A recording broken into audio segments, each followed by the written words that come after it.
Christian radio के एक नए प्रोग्राम के साथ आपकी खिदमत में हाजिर है, इस यकीन के साथ कि आज का प्रोग्राम आपके लिए और आपका इस रेडियो प्रोग्राम को सुनना हमारे लिए बरकत का बायस होगा। इस प्रोग्राम को आखिर तक सुनिए।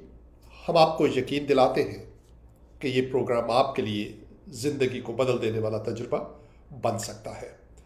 प्रोग्राम के दौरान अगर आप हमें कॉल करना चाहते हैं, व्हाट्सएप का नंबर सामने है, हमें कॉल कीजिए।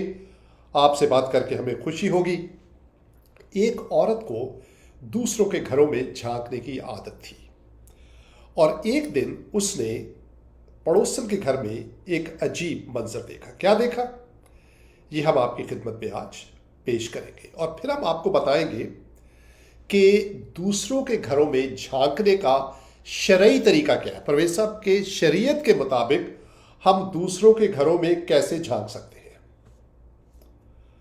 ये हम आज अपने प्रोग्राम में अपने बहनों भाइयों को बताएंगे। परवेज साहब, जैसे पहले भी शायद इससे मिलता जुलता प्रोग्राम हमने किया हो, लेकिन अगर शरीयत सब कुछ बताती है परवेज साहब, मैंने शरीयत में ऐसे ऐसे शरई उलमा को परवेज साहब ऐसे ऐसे सवालों के जवाब देते हुए देखा है कि शर्म आती है उनको सुनते हुए। जी, तो दूसरों के घरों में झांकने का भी कोई तरीका तो होगा ना शरीयत का। और अगर इससे बाकी तरीके हैं तो ये भी होगा ये ना? भी होगा। पर ये सब हर चीज का तरीका मैंने देखा है कि लोग कहते हैं जी मैं कान कैसे खुजाया करूं, ठीक है, हाँ जी, ठीक है, मैंने शलवार कैसे पहननी है, ठीक है, हाँ, मैंने जो there so many different things, नाक में उंगली कैसे डाल दी। आई मीन मैंने सुना है ऐसे ऐसे सवालात हैं शरीयत के, और उनका जवाब देने वाले भी मौजूद है। परवेज साहब, जवाब देने वाले उनसे आगे, बहुत आगे पहुंचे हुए, बहुत आगे। वो भी ऐसे ऐसे जवाब देंगे कि आप हैरान हो जाएंगे। लेकिन हम आज बहुत अहम मौजू पर आपसे, यकीन कीजिए ये प्रोग्राम को आप सादा मत लीजिए, मामूली मत लीजिए। ये प्रोग्राम आपकी ज़िंदगी को बदल सकता है। यकीन, I am not over estimating. और प्रोग्राम के शुरू में हम आपको बताएं कि अगर आपको बाइबल की कॉपी चाहिए, हम जो है देखिए मसीही लोग जो है वो तो बाइबल पढ़ते हैं। मेरी ख्वाहिश है रियली कि हमारे मुसलमान बहन भाई भी बाइबल को पढ़ें, इंजील को पढ़ें, क्योंकि उसकी दो वजूहात है। एक तो ये कि कुरान शरीफ कहीं नहीं कहता कि इंजील को मत पढ़ो, कहीं नहीं कहता। दूसरी बात, कुरान शरीफ इंजील के बारे में बहुत अच्छी बातें करता है। कोई और किताब ऐसी नहीं है जिसके बारे में कुरान शरीफ ने जिक्र किया हो सिवाय इंजील के और तौरेत के, और ज़बूर ऑफ कोर्स बाइबल का हिस्सा है। तो जब कुरान शरीफ बाइबल के बारे में, तौरेत और ज़बूर के बारे में इतनी अच्छी बात करता है, तो क्यों हमारे मुसलमान बहन भाई बाइबल को नहीं पढ़ते। मैं कुरान को पढ़ा है, मैं मुझे तो मैं जो बाप से बात कह रहा हूँ वो पहले करके फिर कह रहा हूँ, है ना परवेज साहब। मैं ये नहीं कि मैं कुरान शरीफ को नहीं पढ़ा मैंने और मुसलमान बहनों भाइयों से कह रहा हूँ कि जी आप बाइबल पढ़ें, हाँ जी, है ना। मैंने तो मैं क्रिश्चियनों से भी कहूँगा कि आप भी कुरान शरीफ को पढ़ें, इसमें कोई मजायका नहीं है, नहीं मजा आएगा, कोई मजायका बल्कि नहीं, पढ़िए कुरान शरीफ को। तो मैं ख़ास तौर पर मुसलमान बहनों भाइयों से कहता हूँ कि आप बाइबल को ज़रूर पढ़िए, और हम आपको बाइबल की कॉपी भिजवा सकते हैं। आप मैसेज कीजिए, अपना पता दीजिए, कौन सी ज़ुबान में आपको बाइबल की कॉपी चाहिए, हम खूबसूरत बाइबल की कॉपी आपको भिजवा सकते हैं। हमारे मुसलमान बहनों भाइयों को ख़ास तौर पर, मसीही बहन भाइयों को हम बाइबल की कॉपी इसलिए नहीं भिजवाते कि वो अपने चर्च से या उनको पता है कहाँ से लेनी है। तो हमारा जो फोकस है वो हमारे मुसलमान बहन भाई, क्योंकि मेरी ये दिली ख्वाहिश है कि हमारे मुसलमान बहन भाई बाइबल को पढ़ें। बहरहाल हम बात को आगे बढ़ाते हैं। परवेज साहब, एक औरत को दूसरों के घरों में झांकने की आदत थी। एक दिन उसने पड़ोसन के घर में एक अजीब सा मंजर देखा। क्या देखा, ये आज हम बताएंगे आपको। दूसरों के घरों में झांकने का के बारे में शरीयत क्या बताती है। शायद ये शरई मसला आपने पहले ना सुना हो, ना डिस्कस किया हो, किसी ने बताया ना हो। हम आपको बताएंगे कि शरीयत दूसरों के घरों में झांकने का तरीका क्या बताती है। लेकिन परवेज साहब, क्यों ना आज हमारे पास कोई गीत तो नहीं है, लेकिन एक खूबसूरत शायरी है जो हम आपकी खिदमत में पेश करना चाहते हैं। तो एक इस को सुनते हैं, हमारे साथ रहिए। हम आपको एक खूबसूरत शायरी गज़ल सुनाते हैं, उसके बाद वापस आते हैं। Please do not go anywhere. हमारे साथ रहिए, इस प्रोग्राम को शेयर कीजिए और कमेंट्स कीजिए, अपनी राय दीजिए। हमारे पिछले हफ्ते का प्रोग्राम परवेज साहब तकरीबन 10 से 15 हज़ार व्यूज़ है, उसके ऊपर हम कोशिश कर रहे हैं कि अब ज़्यादा लोगों तक पहुंचा जा सके ताकि वो ज़्यादा से ज़्यादा हमारे प्रोग्राम से मुस्तफ़ीद हो सके। बिकॉज वी बिलीव कि हमारे पास एक मैसेज है, बहुत ज़रूरी मैसेज है, अहम मैसेज है, और हम चाहते हैं कि वो सब लोगों तक पहुँचे। तो आइए इस खूबसूरत गज़ल को सुनते हैं, उसके साथ ही आपकी खिदमत में हाजिर होंगे।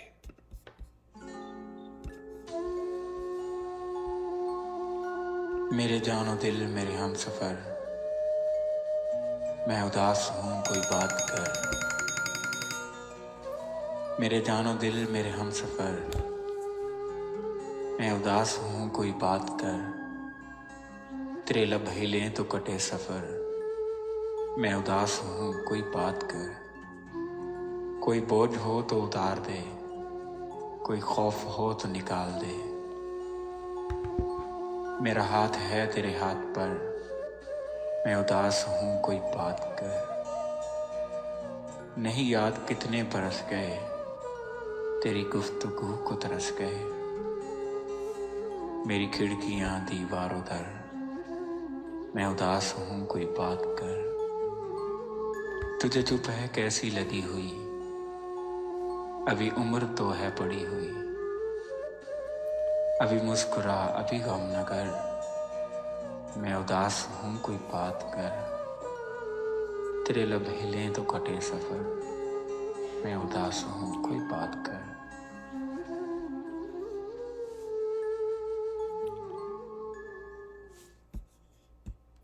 और बहनों भाई, उसके साथ ही हम अपने प्रोग्राम को आगे बढ़ाते हैं। मुझे यकीन है कि ये खूबसूरत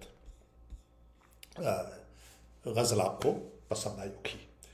हम आपको बताना चाहते हैं कि आज का प्रोग्राम आप गौर से सुनिए, क्योंकि आज के प्रोग्राम में हम सब के लिए एक बहुत बड़ा मैसेज है, आपके लिए भी और मेरे लिए। परवेज साहब, अक्सर जो है हम देखते हैं कि लोग जो है वो हम एक दूसरे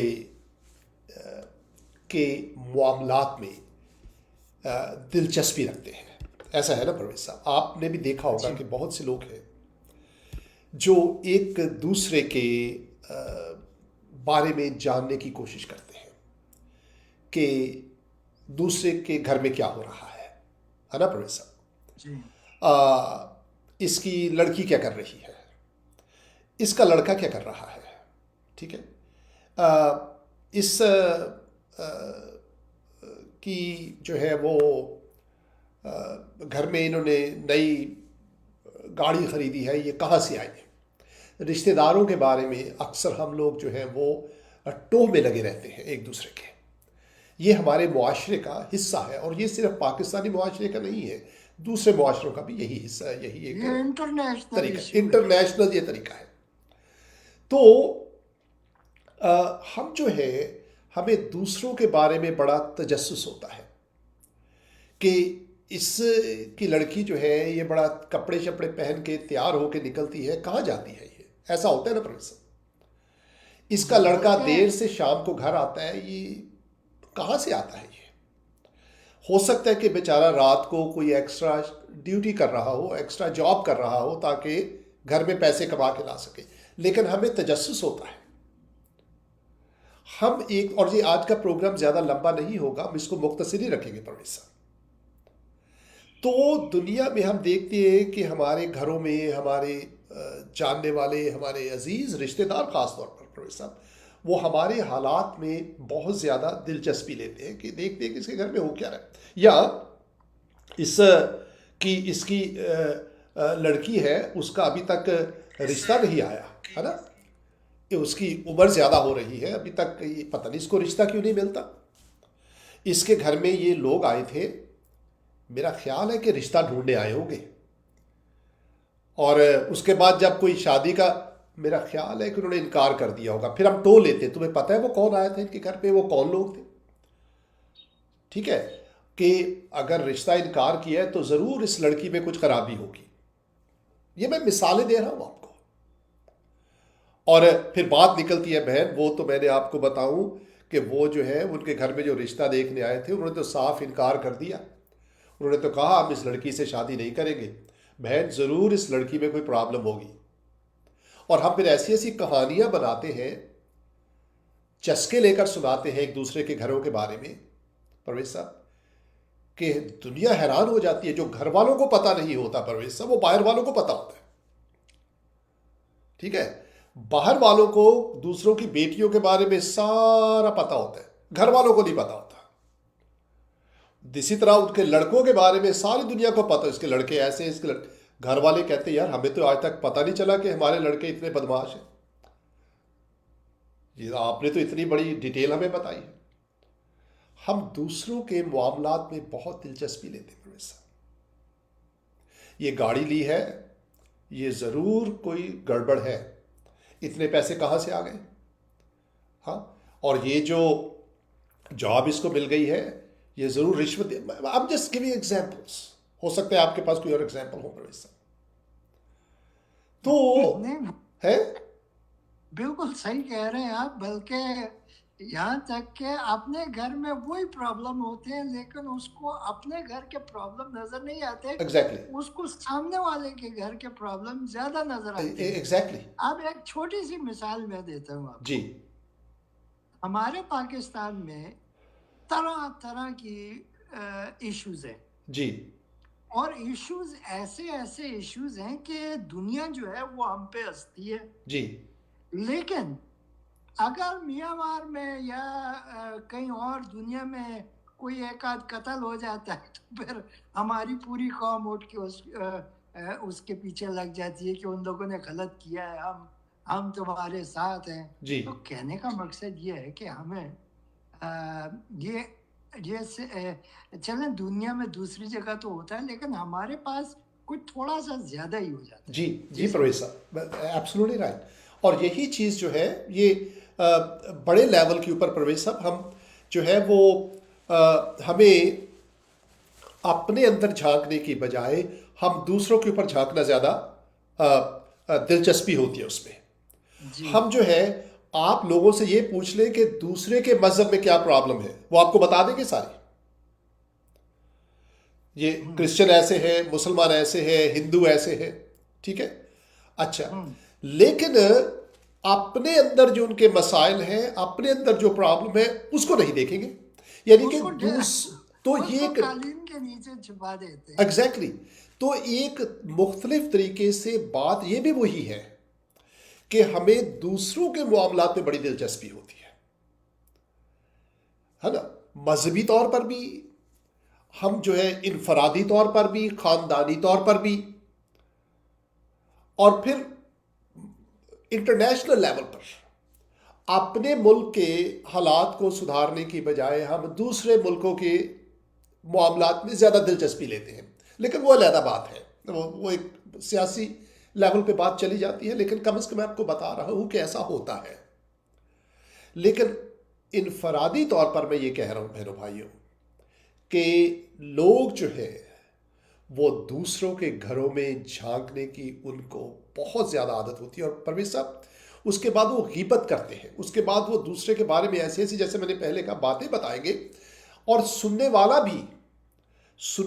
भी बड़े मज़े ले लेकर उसको सुनता है, ठीक है परवेज साहब। जी मैं अपने बहनों भाई की खास बात बता रहा हूँ, इसका डायरेक्ट ताल्लुक तो नहीं है लेकिन ताल्लुक है आज के टॉपिक के साथ। परवेज साहब, अगर कोई शख्स मुझे आकर आपके बारे में कोई बात बताता है, मिसाल के तौर पे, ठीक है, और वो मुझे कहता है कि जी परवेज में तो ये बुराई है, परवेज के बारे में मैंने ऐसी बात सुनी है, परवेज के बारे में मैंने, और मैं उसको सुनता हूं, ठीक है, और मैं फिर जाकर आपको बताता हूं कि यार परवेज साहब, वो बंदा मुझसे आपके बारे में ऐसी ऐसी बातें कर रहा था, है ना परवेज साहब।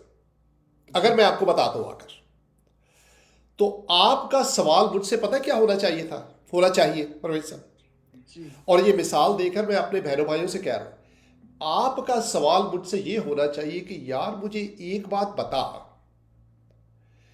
कि उस शख्स ने मेरे बारे में तुझे ही आकर क्यों बताया। देखिए, ये परवेज से ज्यादा और जिस शख्स ने चुगली की उससे ज्यादा परवेज साहब ये मेरे बारे में बताती है कि मुझे ही आकर क्यों बताया उसने। इसका मतलब पता है क्या परवेज साहब, उसको पता है, उसने ये सेंस किया है कि मैं जो हूं वो परवेज का दोस्त नहीं हूं हकीकत में, और मुझसे परवेज के बारे में बात की जा सकती है। नहीं समझ आई? क्योंकि अगर उसको पता लग जाए ना कि मैं परवेज का सच्चा दोस्त हूं तो मुझसे आकर बात नहीं करेगा परवेज साहब आपके खिलाफ। जी ऐसा ही है ना परवेज साहब? जी तो ये दरअसल मेरे बारे में बताती है कि मैं आपका दोस्त नहीं हूं। जो आपका सच्चा दोस्त है ना परवेज साहब, उसको मैं जाकर आपके खिलाफ बात नहीं बताऊंगा कभी भी। तो मेरा कहने का मकसद ये है कि कहने वाला जो है उसका भी कसूर है कि वो आपको मतलब कि आपके बारे में उल्टी सीधी बातें करता है, लेकिन सुनने वाले का उससे ज्यादा कसूर है कि भी आप क्योंकि सुनने वाला जो सुनाने वाला उस वक्त सुनाता है जब उसको पता है कि सुनने वाले को मजा आ रहा है, और हम भी मजे ले लेकर सुनते हैं परवेश साहब, ऐसा ही है ना? जी और अगर हम सच्चे दोस्त हैं, अगर हम सच्चे खैर खा हैं, तो हम जो है उसको पता है कि वो झूठी बात नहीं बताएगा हमें।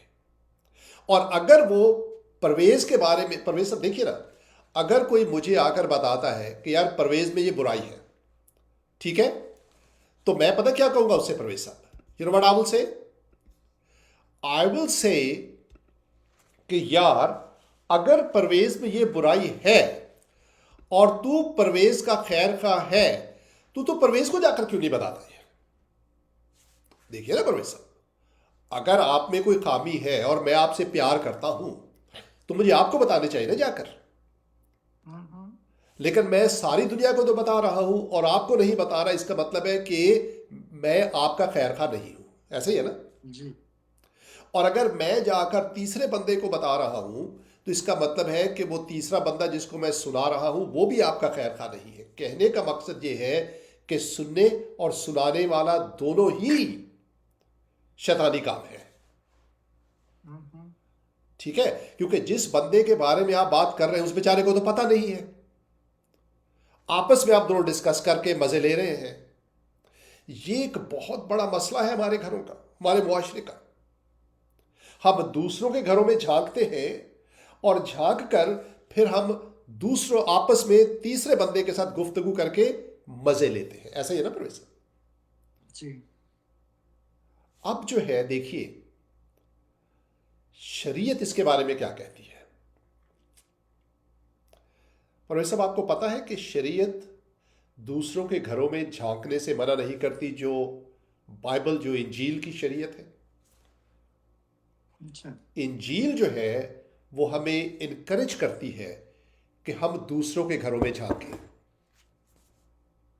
अच्छा लेकिन परवेज साहब, इंजील की ऐसी बातें हैं, मैं आपको बताऊं, जो दिमाग को घुमा देती हैं। ओह यस ये अब तो सच है। देखिए, मैं आपको एक ऐसी बात इंजील से सुनाने जा रहा हूं, बाइबल से सुनाने जा रहा हूं, जिससे आपको पता लगेगा कि आप जब दूसरों के घरों में झांकते हैं तो आपको कैसे झांकना चाहिए, और उसके बारे में आपको दूसरों से कैसे बात करनी चाहिए। जब ये क्लियर हो जाएगा परवेज साहब, तो फिर, और बहनों भाइयों, तो फिर क्या होगा, आपको पता लग जाएगा कि सही तरीका क्या है दूसरों के घरों में झांकने का और गुफ्तगू करने का उसके बारे में। और ये जो बात है, ये इतने पावरफुल तरीके से बाइबल में बताई गई है, माफ कीजिए, कि मैंने किसी और जगह ऐसा नहीं देखा। आपको एक बहुत बड़ी हकीकत का आज इल्म हो जाएगा इसको ज़रूर सुनिए, गौर से सुनिए। आइए पढ़ते हैं। ये बाइबल में एक किताब है, फिलिपियों की किताब, उसका 2 बाब और उसकी पहली आयत से पढ़ता हूं ताकि आपको पूरा पता लग जाए। परमेश्वर साहब लिखा है, बस अगर कुछ तसल्ली मसीह में और मोहब्बत की दिल जमाई और रूह की शराकत और रहम दिली और दर्दमंदी है तो मेरी ये ख्वाहिश पूरी करो कि यक दिल रहो। ये मैं सुनते जाइए इसको और से। एक बहुत बड़ा शरई मसला जो है वो हल होने वाला है। शरई मसला हल होने वाला है, गौर से सुनिए। एक बहुत बड़ी प्रॉब्लम हल होने वाली है जो हमारे मुआशरों का हिस्सा है। लिखा है बस अगर कुछ, लेकिन उससे पहले के अगर कुछ कंडीशन, प्री कंडीशंस बताई जा रही है। अगर कुछ तसल्ली मसीह में और मोहब्बत की दिल जमाई और रूह की शराकत और रहम दिली और दर्दमंदी है, अगर दिल में दर्द है और रहम दिली है, दिल में दर्द है, तो कहते हैं कि मेरी ये खुशी पूरी करो। ठीक है, ये बाइबल हमें बताती है। यकसा मोहब्बत रखो। गौर से सुनते जाइएगा, अभी शरई मसला हल होने वाला है। यकसा मोहब्बत रखो, यानी कि बराबर की मोहब्बत रखो सबसे, एक से ज्यादा और दूसरे से कम नहीं रखो। ठीक है, यक जान हो, एक ही ख्याल रखो, तफिरके और बेजा फखर के बायस कुछ ना करो, बल्कि फरोतनी से एक दूसरे को अपने से बेहतर समझे। हर कोई, हर शख्स आप दूसरे को अपने से बेहतर समझे। और परवेज साहब उसके बाद जो है एक बहुत बड़ा मसला हल होने वाला। लिखा है हर कोई, गौर से सुनिए, ये है वो आयत जहां पर ये शरई मसला हल होता है। लिखा है हर एक अपने ही अहवाल पर नहीं बल्कि हर एक दूसरे के अहवाल पर भी नजर रखे। समझ आई परवेज साहब आपको? देखिए इतनी खूबसूरत बात। अब जब दूसरे के अहवाल पर नजर रखना है परवेज साहब, तो घर पे झांकना पड़ेगा ना परवेज साहब, वरना दूसरे के हाल का कैसे पता लगेगा आपको? अगर मुझे ये पता लगाना है कि परवेज के, अगर बाइबल मुझे कहती है कि परवेज के हाल का भी ख्याल रखा कर, ठीक है, तो मुझे आपके घर में झांकना पड़ेगा ना परवेज साहब जी। इसका मतलब है कि बाइबल जो है वो मना नहीं कर रही है हमें दूसरों के घर में झांकने के लिए। बाइबल कह रही है कि एक दूसरे के अहवाल पर भी नजर रखो। आपको पता है माँ बाप, परवेज साहब, जब भी माँ बाप इस दुनिया से रुखसत होते हैं तो उनकी एक चीज होती है कि एक दूसरे का ख्याल रखना। ऐसा ही है ना, अपने बच्चों से कह के जाते हैं कि एक दूसरे का ख्याल रखना, बड़े भाई का ख्याल रखना, या भाई छोटा है उसका ख्याल रखना, ऐसे कहते हैं ना माँ बाप जी। तो आप अपने भाई का ख्याल कैसे रखेंगे अगर आपने भाई को कभी कॉल ही नहीं किया? आप अपनी बहन का ख्याल कैसे करेंगे? अक्सर कहते हैं ना बहनों का ख्याल करना है ना, ऐसे कहते हैं ना माँ बाप परवेश। आप अपनी बहनों का या भाई का ख्याल कैसे रखेंगे अगर आपने कभी उसको कॉल ही नहीं किया, अगर आप कभी उसके घर में गए ही नहीं, अगर आपने उसके हालात में, उसकी जिंदगी में कभी झांका ही नहीं, तो आप उसका हाल ख्याल कैसे रखेंगे? समझ आई मेरी बात आपको? तो झांकना दूसरे के घर पे जरूरी है, दूसरे के दिल में झांकना जरूरी है, दूसरे के हाल पर नजर रखना जरूरी है। ये बाइबल हमें बता रही है और ये एक नुक्ता है जो कहीं और नहीं मिलता सिवाय बाइबल के प्रवेश। इसीलिए मैं कहता हूं कि अगर आप बाइबल को पढ़ना शुरू कर दें, बाइबल के साथ हमारी बातें सुने, बाइबल को पढ़ें, तो आपको पता लगेगा कि बाइबल जो है वो कितने खूबसूरत तरीके से आपकी जिंदगी को खूबसूरत बनाने के तरीके बताती है। लेकिन परवेज साहब, बाइबल जी हमें बताती है कि इससे पहले कि मैं परवेज के घर में झांकूं, इससे पहले कि परवेज मेरे घर में झांके, इससे पहले कि परवेज अपने भाई के घर में झांके कि क्या हो रहा है, मैं देखूं मेरे भाई के पास खाने के लिए कुछ है या नहीं, मेरे भाई के पास कोई कपड़ों की कमी तो नहीं है, मेरे दोस्त के घर पे ऐसा तो नहीं कि राशन की कमी हो गई है, उसके बच्चे भूखे सो रहे हैं, है ना परवेज? इससे पहले कि हम झांके दूसरे के घर में, बाइबल ने बड़े खूबसूरत तरीके से बताया है कि आपके दिल में रहम दिली जो है और दर्दमंदी होना चाहिए, वरना आप दूसरे के घर पे मत झांके। परवेज साहब, अगर आपके दिल में रहम दिली नहीं है, अगर आपके दिल में दूसरों का दर्द नहीं है, तो जब आप दूसरों के घर में झांकेंगे ना, आपको उस घर के नेगेटिव बातें नजर आएंगी। उसकी बेटी ऐसी है, उसका बेटा ऐसा है, देखो उसका शौहर ऐसे काम करता है, ये लड़ती रहती है, उसके घर पे तो गंद फैला रहता है, उसका तो सोफा ऐसा टूटा हुआ था, उसके तो पर्दे ऐसे खराब थे, उसके घर में जाओ तो ये होता है, वो चाय का नहीं पूछते, वो खाने का नहीं पूछते, बड़ी बदतमीजी से। आप हमेशा नेगेटिव फोकस करेंगे दूसरों की बेटियों के बारे में, दूसरों के बेटों के बारे में, दूसरे की बीवी और उसके शौहर के बारे में। इसलिए बाइबल हमें बताती है कि दूसरों के घरों में झांको, लेकिन उससे पहले you have to do what?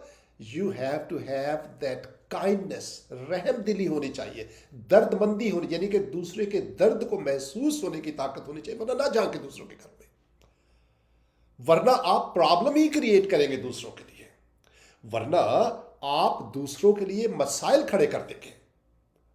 अगर आप दिल में दर्द, परवेज साहब मैंने देखा है कि जो प्रॉब्लम है ना हमारे मुआशरे में, हमारे दिलों में, वो दर्दमंदी की प्रॉब्लम है, झांकने में प्रॉब्लम नहीं है हमें परवेज साहब। हमारे दिलों में दूसरों के लिए दर्द नहीं है, हमारे दिलों में दूसरों के लिए रहम नहीं है।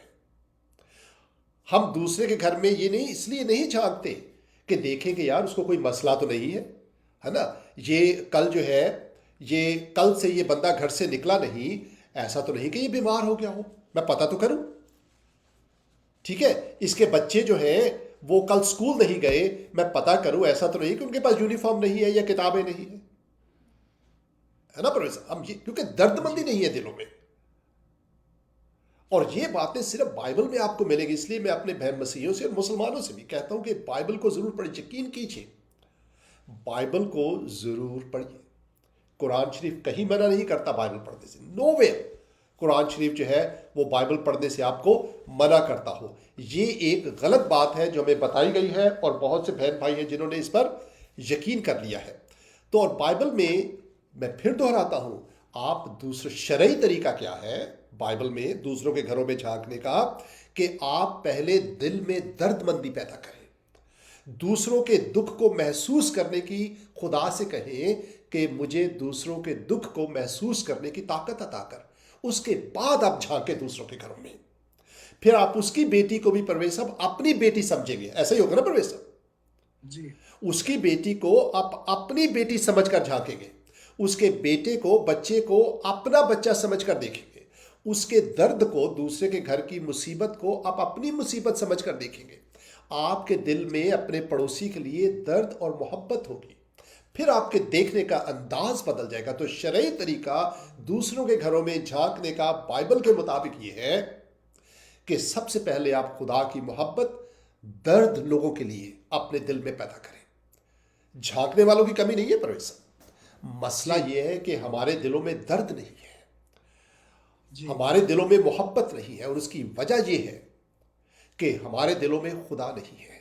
यकीन कीजिए ये सही बात है। हम मजहबी तो बहुत हैं, बुरा मत बनाइए, हम गिरजे तो बहुत जाते हैं, चर्च भी बहुत जाते हैं, रोजे भी रखते हैं, नमाजें भी पढ़ते हैं, वुजू भी करते हैं, सब कुछ करते हैं, लेकिन ये सारी मोस्टली ये पखंडबाजी है परवेश साहब, पखंडी लोग।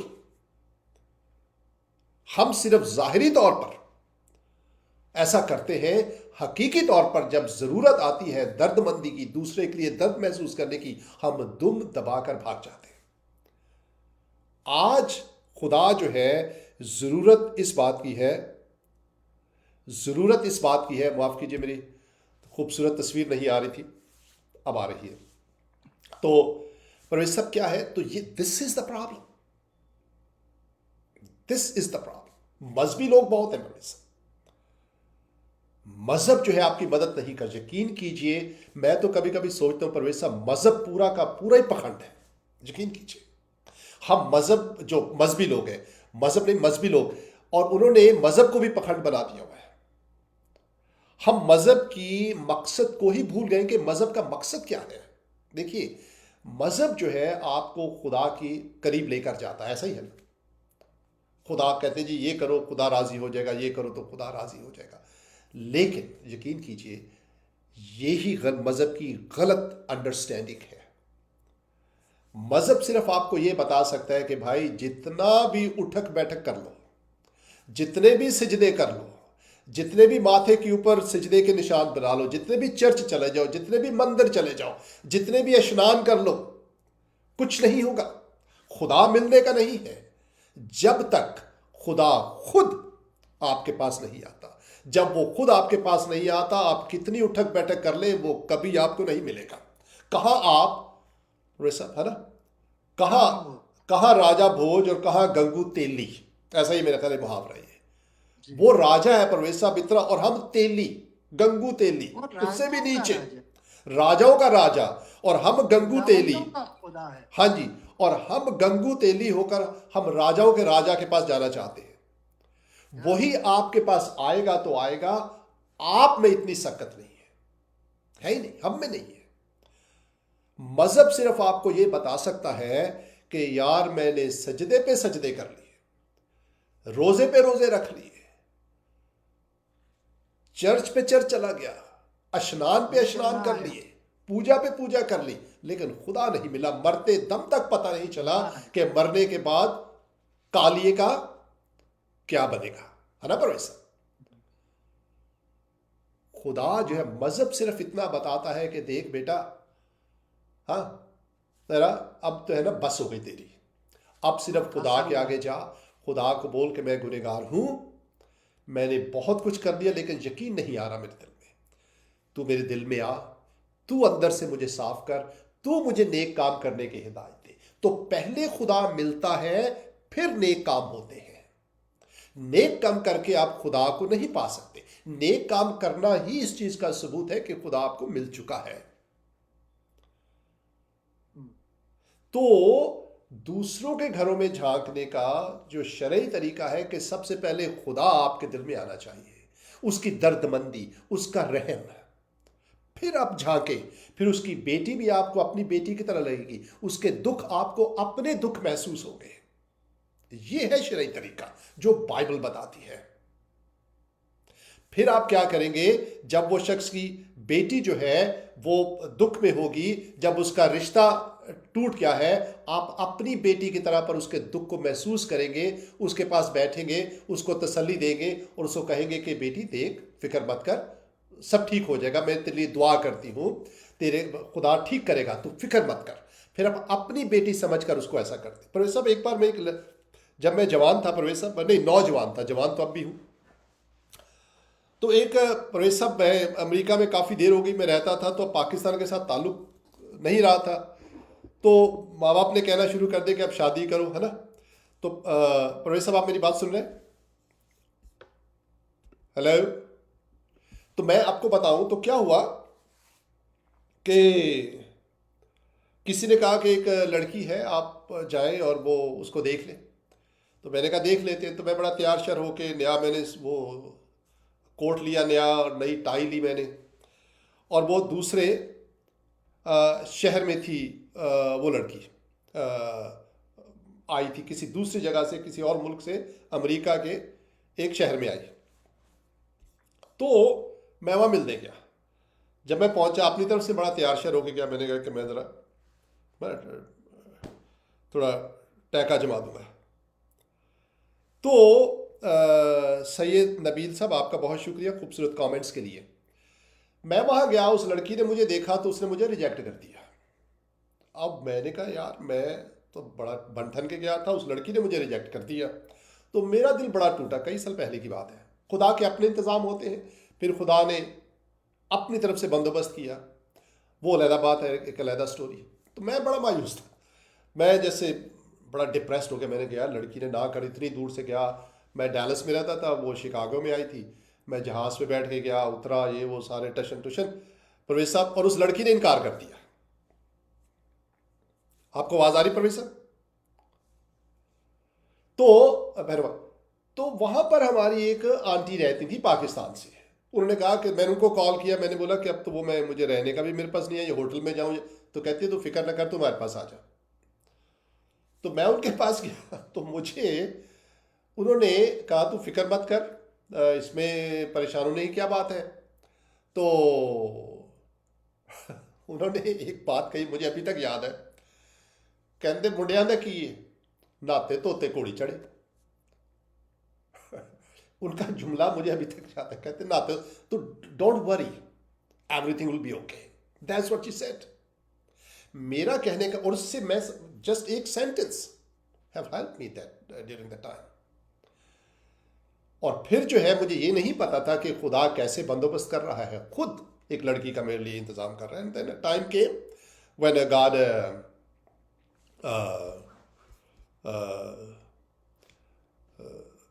डिड दिस फॉर मी।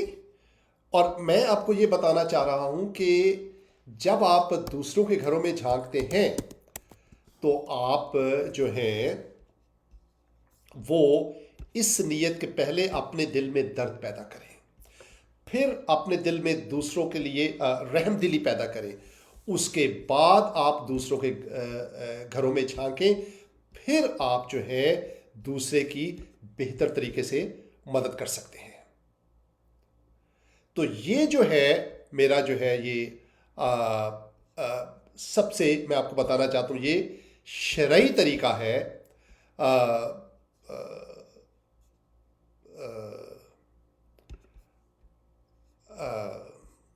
दूसरों के घरों में झांकते हैं। माफ कीजिए, मैं थोड़ा डिस्ट्रैक्ट हो गया। तो ये बात जो है ये सिर्फ जो है ये बाइबल हमें बताती है कि दूसरों के घरों में झांकने का जो शरई तरीका है वो क्या है। तो हम आपको, परवेज साहब आप हमारे साथ हैं या नहीं? I think Parvez Sahab is having some kind of issues with this connection, but that's okay, that's fine. तो हम आपको ये बताना चाह रहे हैं, अब जो है खुदा जब आपके दिल में आता है, यकीन कि जब खुदा आपके दिल में आता है तो फिर क्या होता है, फिर आपके दिल में रहम दिली पैदा होती है। मज़हब से नहीं पैदा होती, मज़हब आपको कभी रहम दिल नहीं बनाएगा, खुदा बनाएगा। और जब खुदा ने आपको दिल में आकर आपको रहम दिल बना दिया, और रहीम होना अल्टीमेट गोल है इंसान का, क्योंकि रहीम जो है वो खुदा की सिफ्त है। तो फिर आपको, मुझे मेरा ये ख्याल है, फिर आपको मज़हब की ज़रूरत नहीं रहती, ना आपको नमाज की, ना आपको रोज़ों की। ये this is what I believe. ना आपको मस्जिद जाने की, ना आपको गिरजे जाने की, ना आपको मंदिर में जाने की, ना स्नान करने की गंगा में, और ना ही वुज़ू करने की ज़रूरत रहती है। जब खुदा आपको मिल जाता है, आपके दिल में रहम पैदा कर देता है अपना, तो उसके बाद आप दूसरों के घरों में झांकते हैं रहम को दिल में लेकर, तो फिर आपको उनके मसाइल अपने मसाइल लगते हैं। उसके बाद मज़हब की ज़रूरत नहीं रहती। ये मेरा कहने का मकसद है। फिर आप जो है वो फिर आप शरई जो तरीका है दूसरों के घरों में झांकने का, उसका आपको पता लग जाता है। And this is our message for you. गौर से मेरी बात सुनिए। अब बाइबल हमें एक और ख़ास बात बताती है कि बाइबल हमें ये कहती है कि खुदा जो है वो कभी आपसे वो करने को नहीं कहता जो पहले खुद ना करे। देखिए, अगर मैं आपसे कहता हूं कि दूसरों के दिल में लिए अपने दिल में रहम पैदा करें, और आप जो है वो नहीं करते, माफ़ कीजिए, और मैं खुद नहीं करता, मैं आपसे कहता हूं कि दूसरों के लिए अपने दिल में रहम पैदा करें और खुद मेरे दिल में रहम नहीं है, तो मैं झूठा हूं, मैं हिपोक्रेट हूं ना, मैं दोगला हूं। खुदा भी अगर आपसे ये कहता है कि आप दूसरों के दिलों में दूसरों के लिए अपने दिल में रहम पैदा करें, दूसरों के घरों में झांकें, लेकिन रहम अपने दिल में पैदा करके फिर, तो खुदा को भी ये पहले करना पड़ेगा। ये हो नहीं सकता कि खुदा आपसे कुछ करने के लिए कहे और खुद ना करे। बाइबल जो है वो हमें एक बहुत ही खूबसूरत बात हमें बताती है, बड़े अफसोस की बात भी बताती है। लिखा है, ये ज़बूर की किताब, उसका 53वां चैप्टर है ज़बूर का, और उसकी पहली आयत से मैं आपको बताता हूँ। ये एक इंसान की हालत है जिसके बारे में हमने आपको बताया है। लिखा है, अहमक ने अपने दिल में कहा है कि कोई खुदा नहीं। अहमक, सुनते जाइए, वो बिगड़ गए, उन्होंने नफरत अंगेज बदी की है। उन्होंने, सबने, मैंने, आपने, खुदा के इंसानों के बारे में ये बात हो रही है कि उन्होंने नफरत अंगेज बदी की है, कोई नेकोकार नहीं। खुदा ने आसमान पर से बनी आदम पर निगाह की कि देखे कि कोई खुदा का तालिब है या नहीं। Can you believe that? खुदा ने आसमान से बनी आदम पर नजर की कि देखे कि कोई खुदा का तालिब है या नहीं है। और हमें बाइबल क्या बताती है, गौर से सुनिए, लिखा है वो सब के सब फिर गए, वो बाहम निजस हो गए, कोई नेकोकार नहीं, एक भी नहीं, नॉट इवन वन। खुदा का जो लेवल है नेकी का, रहम का, वो बहुत ऊंचा है। जैसे मैंने कहा राजा भोज और कहा गंगू तेली। हम गंगू तेली हैं, खुदा के मेयार बहुत ऊंचे हैं। खुदा की नज़र में हम में से कोई भी नेक नहीं है उसके मेयार के मुताबिक, लेकिन फिर भी वो हमें कबूल करता है। क्यों? क्योंकि वो रहम दिल है। वो पहले हम पर रहम करता है, हमारे गुनाहों के बावजूद वो हमको एक्सेप्ट कर लेता है। ये उसके रहम दिली का सबूत है। तो खुदा भी झांकता है हमारे दिलों में। खुदा भी वो हमसे भी कहता है दूसरों के दिलों में झांको, दूसरों के घरों में झांको। खुदा कहता है हमसे, और खुदा भी हमारे घरों में झांकता है, हमारे दिल में झांकता है। जैसे मैंने कहा ना, जो काम आपको करने के लिए कहता है वो खुद भी पहले करेगा, लेकिन हमारे ऊपर झांकने से पहले, गौर से सुनिए मेरी बात, खुदा अपने रहम को पहले सामने रखता है। अगर वो रहम को अपने सामने ना रखे तो जिस तरह इंसानों के काम है, आप सोचिए, क्या वो हमें देख सकता है? बाइबल कहती है कि खुदा गुनाह को देख नहीं सकता है। गंदे इंसान को गंदे करतूत करते हुए खुदा कैसे देख सकता है? जब तक वो रहम को अपने सामने ना रखे, वरना हम किसी काम के नहीं हैं। तो खुदा पहले अपने रहम को सामने रखकर फिर हम गुनहगार लोगों को देखता है, और इसलिए हम बच जाते हैं।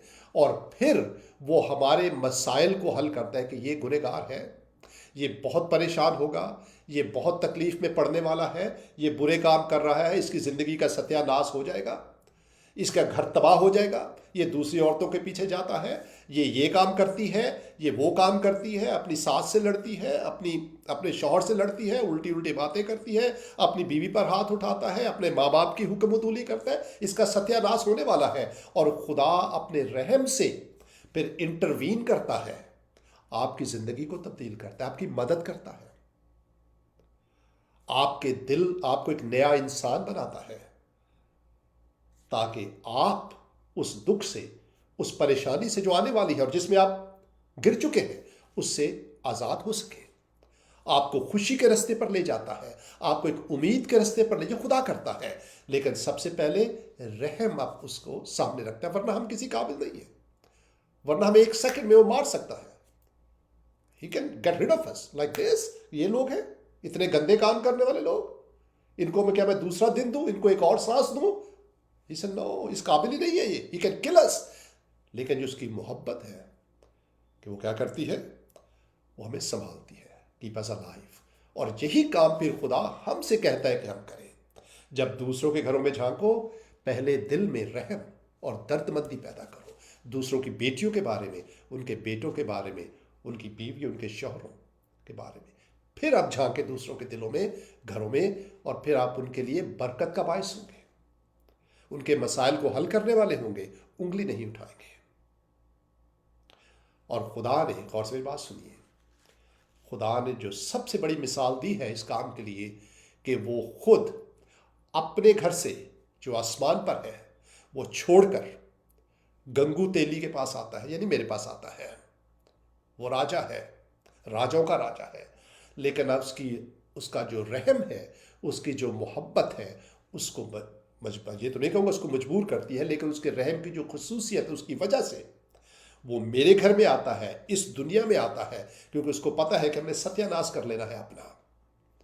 हम कभी भी जन्नत में दाखिल नहीं हो सकते। उसको पता है जब तक वो नहीं आएगा, जन्नत का मसला हल नहीं होगा। सिजदों पे सिजदे करते जाएंगे, स्नानों पे स्नान करते जाएंगे, गिरजों पे गिरजे पे जाते जाएंगे, लेकिन मसला हल होने वाला नहीं है इनका। मरते दम तक इनको पता नहीं चलता कि कहाँ जाएंगे। और दूसरों को भी लगाया हुआ है अपनी उसके ऊपर। वो रहम से इस मसले को हल करने के लिए खुद इस दुनिया में आता है। ये बाइबल की जो मेन टीचिंग है।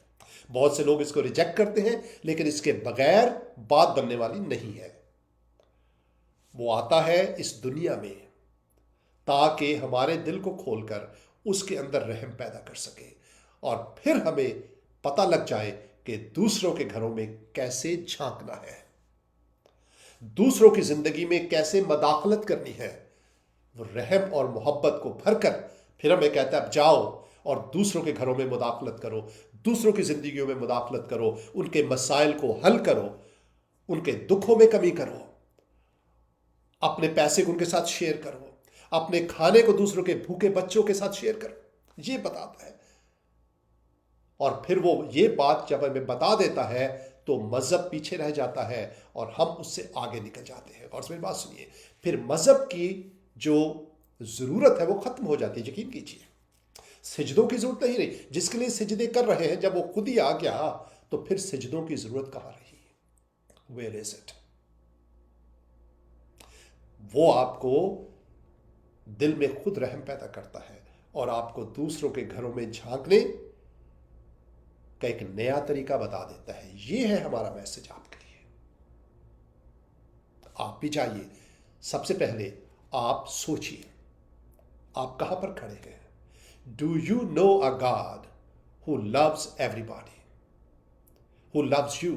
आपके मजहब के बावजूद, आपके अमाल के बावजूद, आपकी सोचों के बावजूद, आपके कामों के बावजूद, जो आज किए हुए और पीछे किए हुए सब, है ना। आज आप नेक बन गए हैं, लेकिन वो जो पहले काम किए थे वो भी तो आपके खाते ही में ना। वहां पर भी तो खुदा ने नहीं मारा आपको, जो गंदे काम आपने किए, तो भी उसके फजल नहीं संभाला ना आपको, उसके रहम नहीं संभाला ना आपको। आज आप पारसा बनकर बड़े वो फिर रहे हैं, कहीं ना कहीं तो गंदे काम किए आपने।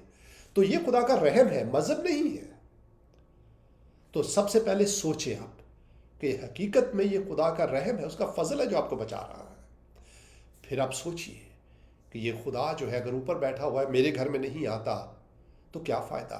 फिर आप बाइबल को, इस हकीकत को सोचिए कि बाइबल हमें बताती है कि वो आया है। इन Jesus Christ he has come into this world.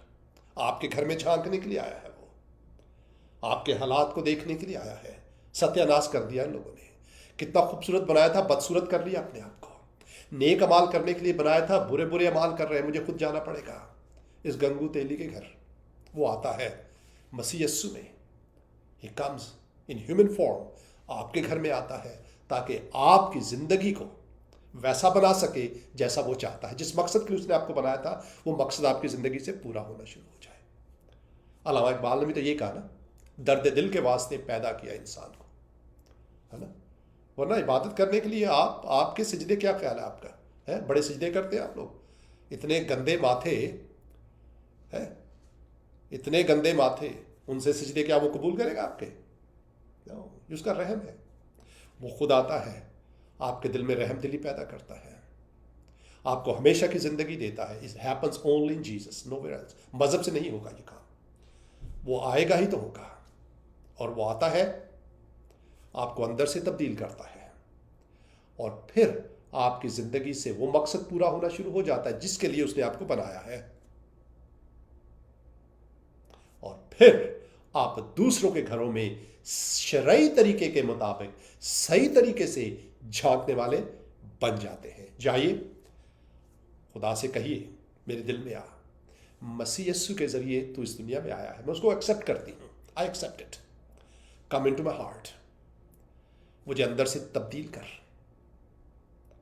और मुझे वो दिल अता कर जिसमें दूसरों के लिए दर्द है, ताकि मैं भी दूसरों के घरों में झांकने वाला बन जाऊं, ताकि मैं अपने शौहर के घर में झांकने वाली बन जाऊं। वो इतना बेचारा परेशान रहता है मेरी वजह से, ताकि मैं उसके दुख को कम कर सकूं, अपनी बीवी के दुख को समझने वाला बन जाऊं। क्योंकि बीवी के घर में भी देखिए, आपके घर में रहती है लेकिन उसका एक अपना घर है, उसका दिल है। आपने कभी नहीं झांका वहां पर, शायद आप उसके दिल में झांकने वाले बन जाएं। मुझे नया इंसान बना दे, मुझे नई औरत बना दे, मुझे एक नया मर्द बना दे, मेरे दिल में दर्दमंदी पैदा कर। फिर आप उस मकसद को पूरा करेंगे जिसके लिए उसने आपको बनाया है। वरना ये सारे ढकोसले हैं, वरना सारे ये पखंड है, पंगेबाजी है बाकी सारी। और वो करेगा आपको दूसरों के घरों में झांकने का सही तरीका बता देगा। ये दुनिया, आपका घर बेहतर हो जाएगा, ये आपका मुआशरा, आपका मोहल्ला, मुल्क, दुनिया बेहतर होगी। But starts with you, starts with you. Today is the day, today is the time. Accept Jesus in your heart and he will make it possible which has not been possible so far. खुदा आपको बरकत दे। आपका शुक्रिया कि आपने programme को सुना। सुनते रहिए, इसको शेयर कीजिए। अगले हफ्ते आपसे मुलाकात होगी, अगर खुदा की भी यही मर्जी हुई तो। God bless you.